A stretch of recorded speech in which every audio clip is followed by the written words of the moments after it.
show you today how to make a ranch dressing or dip or dollop without any dairy, using only friendly fats. Let's do it. Raw cashews, water, nutritional yeast, sea salt, ACV, tahini, this is made from ground sesame seeds,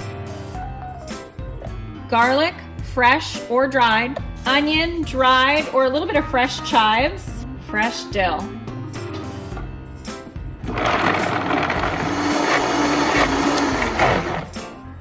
Ranch dressing, done. Smells amazing. This ended up really thick and creamy. The flavor is there. Thin it out a little bit with some olive oil or some more water if you want to use it as a salad dressing to pour on salad. I'm really glad I put this in a bowl because for me and my family, this is a ranch dip.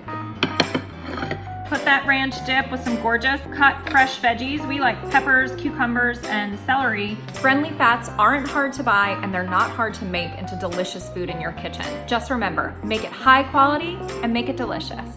Enjoy.